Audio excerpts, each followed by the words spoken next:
प्रधानमंत्री नरेंद्र मोदी ने आज एक बार फिर कहा कि सरकार भ्रष्टाचार में शामिल लोगों के खिलाफ कोई नरमी नहीं बरतेगी और काला धन जमा करने वालों को भी बख्शा नहीं जाएगा।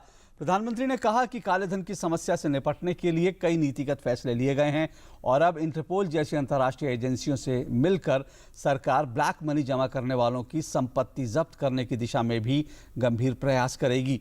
प्रधानमंत्री नरेंद्र मोदी दिल्ली में आयोजित छठे ग्लोबल फोकल पॉइंट कॉन्फ्रेंस को संबोधित कर रहे थे।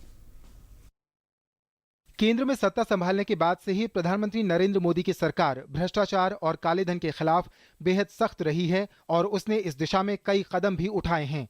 प्रधानमंत्री नरेंद्र मोदी ने फिर कहा है कि उनकी सरकार भ्रष्टाचार करने वालों के साथ कोई नरमी नहीं बरतने वाली है। We in India are currently in a crucial phase of a nation building. Our mission is to build a prosperous India. This is not an impossible mission. However, to achieve this objective, it is essential to fight relentlessly against corruption. India stands committed in its fight against corruption. प्रधानमंत्री नरेंद्र मोदी ने कोयला block और FM radio spectrum की नीलामी में पारदर्शिता लाने के सरकार के प्रयासों को भ्रष्टाचार पर बड़ा हमला बताया। पीएम ने काले धन के मसले पर कहा कि उनकी सरकार ने इस दिशा में कई कदम उठाए हैं।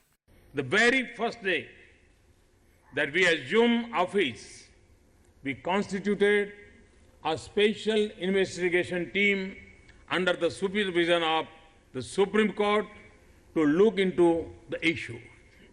विदेशों में छिपे काले धन का पता लगाने के लिए केंद्रीय मंत्रिमंडल ने अमेरिका के साथ एक अंतर सरकारी समझौते के प्रस्ताव को भी मंजूरी दी, जिससे अमेरिका सहित 52 देशों से भारत को काले धन के बारे में स्वतः जानकारी मिलेगी। इसके साथ ही सरकार ने काले धन को सफेद करने के मामले में धन शोधन रोकथाम अधिनियम में परिसंपत्ति क्षतिपूर्ति संबंधी प्रावधान पेश किया है। पीएम ने उम्मीद जताई है कि इस मामले में इंटरपोल के साथ हुआ सहयोग भ्रष्टाचार और काले धन पर रोकथाम में मदद करेगा। I hope that the partnership between Stolen Asset Recovery Initiative, STAR, and Interpol will help in confiscation and recovery of the stolen assets. I'm sure that this conference will go a long way towards elimination of safe havens for the proceeds of corruption and help build secure exchange platforms for recovery of criminal assets. यही नहीं, तमाम अंतर्राष्ट्रीय मंचों पर भी प्रधानमंत्री ने काले धन के खिलाफ अपनी बात रखी है। हाल ही में G20 की बैठक में भी पीएम ने भ्रष्टाचार और काले धन की समस्या से निपटने पर जोर देते हुए कहा कि विदेशों में रखी अवैध धन संपत्ति को उनके संबंधित देशों को लौटाने के संबंध में वैश्विक सहयोग बढ़ाने की जरूरत है। कार्यक्रम में प्रधानमंत्री ने आतंकवादियों की फंडिंग के स्रोतों पर लगाम लगाने के लिए कड़ी पाबंदी की वकालत की। Disrupting fund flows constraints the capabilities of terrorists and reduce their ability to execute attacks.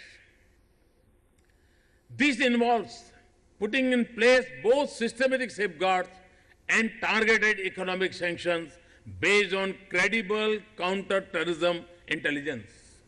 कुल मिलाकर प्रधानमंत्री ने यह साफ कर दिया है कि देश में भ्रष्टाचार और काले धन के लिए कोई स्थान नहीं है और इन बुराइयों को खत्म करने के लिए सरकार कड़े कदम उठा रही है। प्रधानमंत्री ने कहा कि समाज के चौतरफा विकास और सशक्तिकरण के लिए ये भी सबसे बड़ी जरूरत है। News night desk, DD news.